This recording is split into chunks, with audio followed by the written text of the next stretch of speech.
I'm 28, and this was 2 years ago. It was just a few days before Christmas, but I had taken the entire week off of work, or in-person work. At my job, we could essentially schedule when we'd actually come into the office, and I'd managed to have enough remote days racked up to be able to work from home this whole week. I knew there was supposed to be a big winter storm hitting the town around this week, and with the holiday and everything, I just wanted to stay home and have some more chill work days. Our company navigated remote work by basically just saying we had to get our work done by its deadline, and aside from that, it was up to us how we wanted to go about it. There were a few more rules and stuff, but this meant I could really work whatever schedule I wanted. I always preferred sleeping in and working late into the night. This day, I started work around noon. The first several hours were slow and calm, I guess. I sipped on my coffee and tried to get some work done. Over the course of those hours, the wind got increasingly heavier, slamming into the window next to me, and snow slowly began coming down. By 3 or 4, it was already dark outside from the clouds overhead and all the snow flooding on top of the neighborhood. I was gonna go out to grab dinner, but with the roads being the way they were, I decided to stay in for the rest of the night. I worked at my desk for another couple hours. The sun had set and the winter storm had come in at full force. I left the window shades open so I could watch the snow fall from my desk. But out of nowhere, a light flickered outside. I looked over and saw a thin beam of light moving around. It was for sure a flashlight. I leaned back from my desk and looked at the window for maybe 10 seconds, watching the flashlight move around outside the window, before getting curious enough to get up and walk over to the window to see what was going on. I mean, it had to be freezing cold. Why was anyone out there? I peered outside the window, trying to look down the side of my house. I spotted the light, but before I could trace it back to whoever was shining it, it turned off. Or maybe went behind something. I couldn't tell. It was too dark, and the snow blocked pretty much my whole view. With nothing else to see, I sat back down. Honestly, I think I assumed some neighbor might have lost a pet out in the storm, or was just looking for something in general. I didn't worry much about it, and tried to focus back on my work while the storm continued outside. Over the next 2-ish hours, the house constantly creaked and settled, but several times I thought I'd heard something slightly louder and more distinct, enough so for me to stop and look away from my desk, hoping to hear it again and figure out what it was. I didn't, but how could it not be the house just making noises? The thought that it was anything else seemed really far-fetched. That was until there was a much louder thud sound. It sounded more like something breaking than just a hit against the wall, let alone the house settling in the wind. And it sounded like it was inside the house. I got up from my desk and walked into the hallway, hearing nothing, and then moving downstairs. Everything looked and sounded normal, not that I could hear too much over the heavy winds, but there weren't any more loud thuds. Honestly, I wasn't scared enough to do a full-on search through every section of the house, not without any other noises or anything. So I started to head back up to my office, making it nearly to the top of the steps, when suddenly there was a click sound and the whole house went dark. The power cut out. I froze in place for a second. The entire house was pitch black. With the snowstorm outside, no light was even coming in through the windows. I couldn't even see my own hands in front of my face. I thought the storm had to have messed with the power, or maybe tripped the breaker. I began slowly moving back down the stairs, feeling for every step as I carefully and blindly made my way down to the lower hallway. The basement door, which led to the breaker box, was at the far end of this hallway, so I started following the wall, tracing my hand against it to keep myself going the right way, when I started to hear something. I stopped walking. It was something moving, sort of muffled, and from behind the basement door. It got closer and closer until suddenly there was the quiet creak of the basement door opening. I could feel my eyes get wider as I stared down the darkness-filled hallway. I took one step back and quietly slipped through the open bathroom door that was right next to me. I still couldn't see, and I felt like closing the door would give me away, so I left it open. Slow, quiet footsteps began walking down the hallway. I was holding my breath, trying not to make a sound.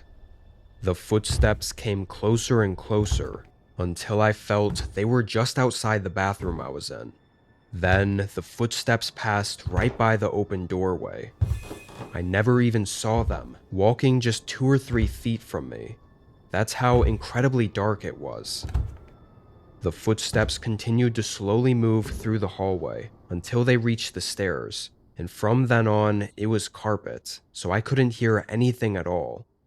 Suddenly, the sound of the snowstorm outside took over my hearing again, almost feeling amplified by the emptiness inside the home. The person could have stopped walking and still been standing right at the bottom of the stairs, but I took the chance that they most likely continued upstairs, and I decided to make a run for it. I left the bathroom and blindly moved to the other side of the home, sticking my hands out to try not to slam into a wall. I made it to the garage door, grabbed my keys, and left out the side door to get into my car in the driveway. I drove away and used the SOS device in my car to get in contact with the police. No surprise, the person was gone when they got there. From what the cops could find, after breaking in and turning off the power, whoever it was had essentially went straight upstairs and into the office, then to the bedroom, and nowhere else. Which meant this person was definitely there looking for me. What's really unsettling is the person most likely knew me and knew the layout of my house enough to walk perfectly straight through it in the dark and to go straight upstairs to my office where they knew I'd be. Could have even been someone I talked to regularly that I had no idea had horrible intentions. It made me question everything. I moved away, having paranoia about essentially every coworker or friend that I wasn't super close with. Since moving, I haven't had anything happen. Hopefully, I don't ever have any updates to give, but if something else happens, I'll let you know.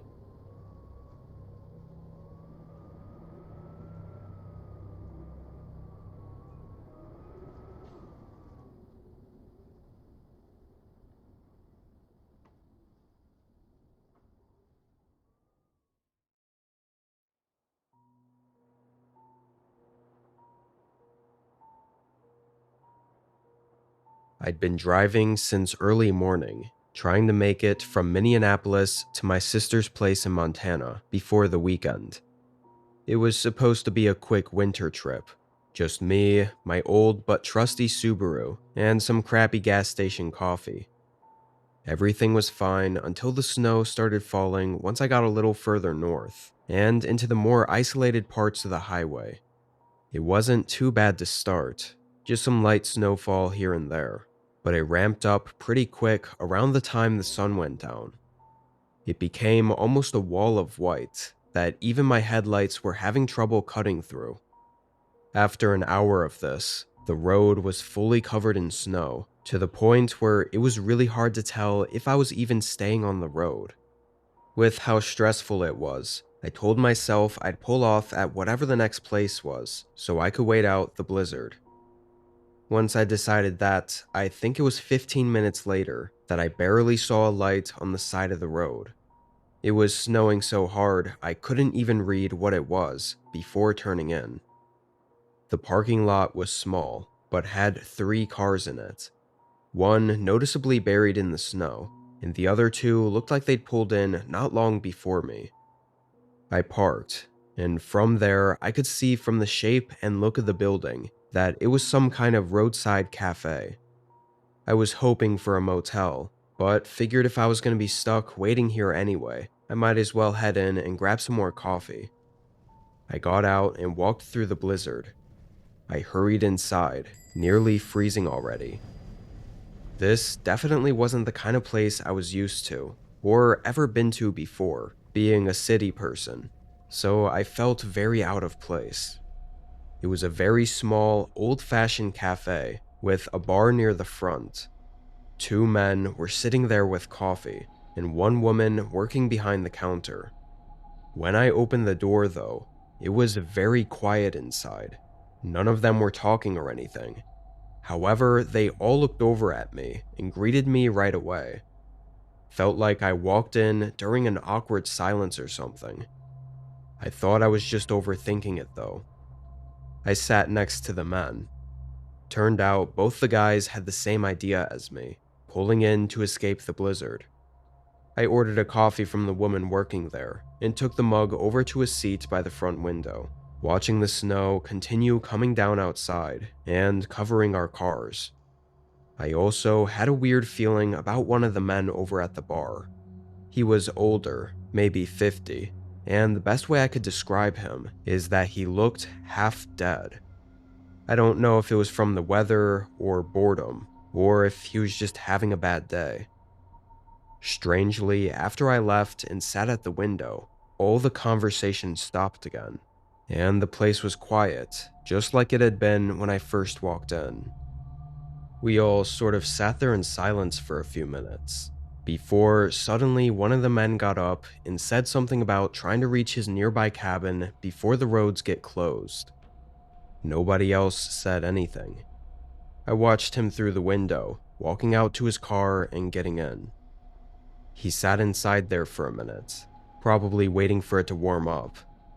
Then the other guy also got up, and without saying anything, left the cafe. I moved from the window back to the bar, immediately asking the worker what was up with those guys.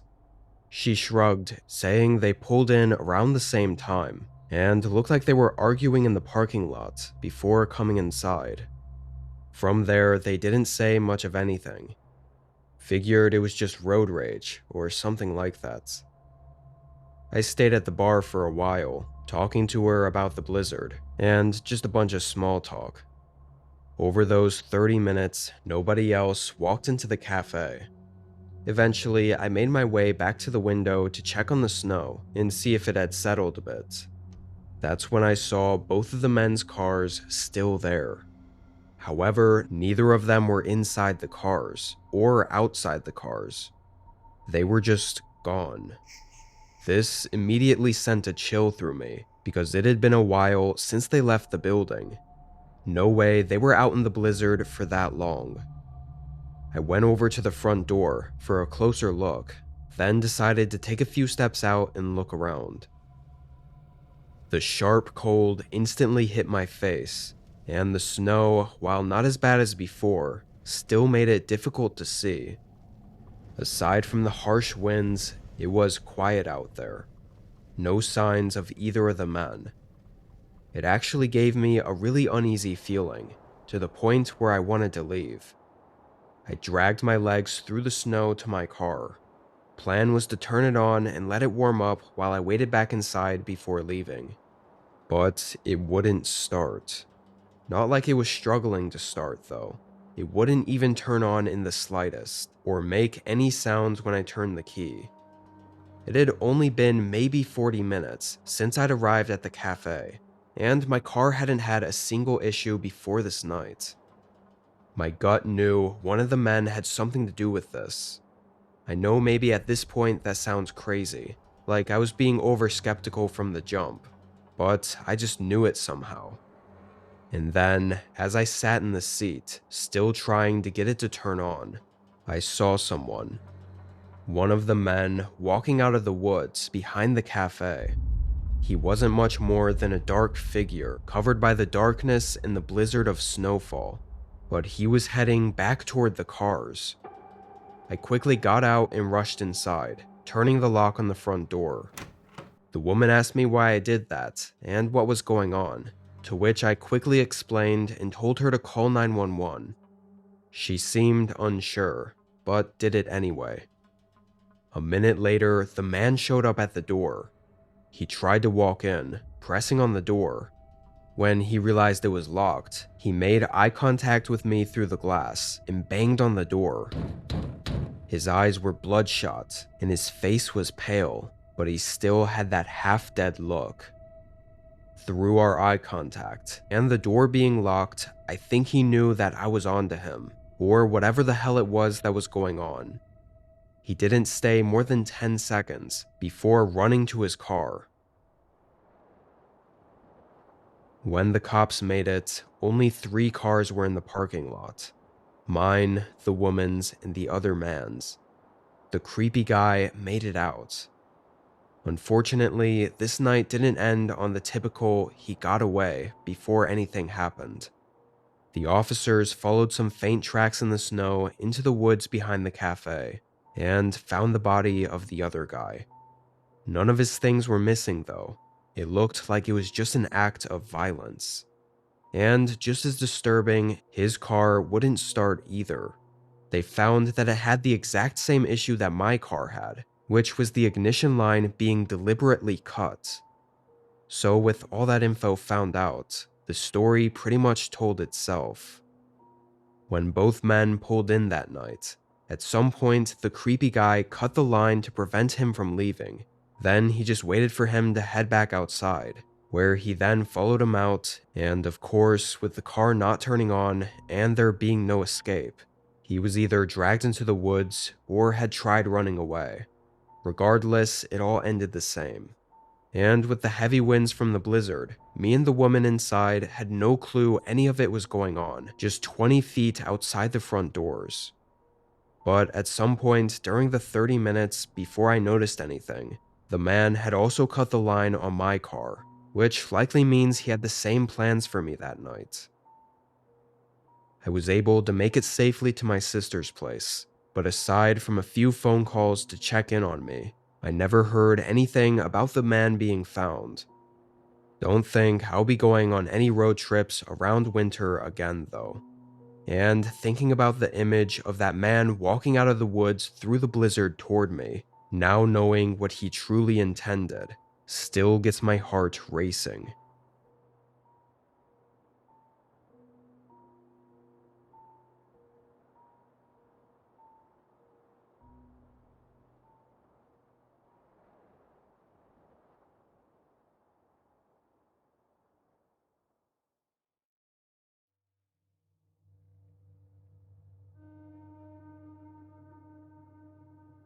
This was around Christmas time last year, I think between Christmas and New Year's. I was back in my hometown for winter break from college, but I still had bills and stuff, so when I wasn't busy with family, I did some door dashing. It was snowing this night, but not enough to pack the roads to the point it was dangerous to drive. But it was enough for most people to not want to leave their houses to get food, so nights like these were great for making decent money. Orders were going fine up until 10. Things slowed down, but I was still getting consistent orders. This one was just like any other, except maybe slightly further than usual, 20 minutes away. My hometown was small but spread out, so lots of places were scattered on the outskirts in the woods.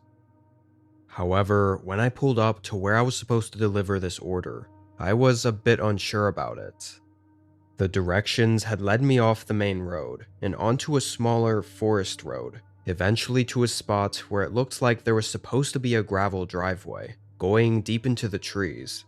But it was completely snowed in. Nobody had plowed or shoveled it, and I couldn't even see any lights, like porch or outdoor lights, in the forest. I stayed in my car and called the customer, thinking there might have been something wrong with the address. He answered right away. The man sounded like he was mid-30s and a heavy smoker, with that deep, raspy voice. I said I was at the spot on the map he had marked to drop the order off at, but that I didn't see an open driveway, or house, or anything. The guy said it was probably covered in snow. The way he said it was like it should have been obvious. I responded, saying I think I see where the driveway is supposed to be, but that I wasn't comfortable driving my car through it. He then gave some snarky answer about this was why he ordered delivery, and if I wasn't going to deliver it, then what the hell was the point? I didn't totally agree with that, and it seemed like a really douchey response. But in the moment, I guess I just folded and said okay. I didn't want him to cancel the order or give me a negative review, especially not after I'd already driven all the way out here. Looking back, I've checked all the rules and stuff, and now I know that if I don't have access to the driveway or delivery location, then that's on the customer. At the time, I wasn't sure. So after he hung up, I got out with the order, locked my car, and started walking through the snow. It wasn't super deep, but with it being on a less maintained forest driveway, I think my car would have had a lot of trouble and probably gotten stuck. And it was really hard to tell where the actual path was. I mostly just tried to follow what I thought was a clearing in the trees, but with no lights around to guide me, I didn't really know where I was walking. I kept looking back behind me at my car, seeing it get further and further away. It was my only sense of distance I had because up ahead it was really dark, and I couldn't tell where I was going. It all just looked like the same forest. And all of a sudden, there was a sound to my left. A crunch that sounded eerily similar to a boot stepping in the snow. But it was far, like just barely in reach of my hearing. I looked out there, and even tried turning my phone light on, but it did absolutely nothing. I didn't see anything, and didn't hear anything else, so I kept walking. The cold started getting to me, and the endless darkness ahead had me rethinking everything. I figured by this point I would have seen the house, or something at least to tell me I was going the right way. I stopped in place and stood there for a second, just having a moment of realization that this was all really odd. I looked around, and I know it sounds stupid, but it took until then for me to think that there might actually not be a house here. Like this was all just some sort of weird trick to get me out here. Which was absolutely terrifying to think about, standing there alone in the snowy, dark forest. I took my phone out and decided if the customer didn't answer, or tried again to convince me to keep walking, then I'd leave and cancel the order. I pressed call and held the phone up to my ear as I listened to it ring. It rang twice before I saw something in the corner of my eye. I turned my head, seeing a light far out in the trees. Then it suddenly shut off, and a half second later, the call dropped. I didn't even bother waiting or trying to think anything through. I immediately started sprinting back the way I came. The crunching snow beneath me covered whatever sounds could have been coming from behind me, like if the guy was chasing me or not. Probably made it even more terrifying, not knowing what was behind me. I ran all the way to my car, and before I even made it up to the door, I saw something was wrong. It was leaning on one side, which led my eyes to one of the tires being flattened. He had slashed it. I got in and started it anyway, driving out of there. I called the police on my way out, but aside from some questioning, they were kind of useless, and really didn't seem to take the whole thing that seriously. To me, I think it's pretty clear that the guy was leading me out into the woods for a reason, and even went as far as to slash the tires on my car to either keep me there or keep me from leaving. I don't know what I would have found had I kept walking into those woods, or what would have happened.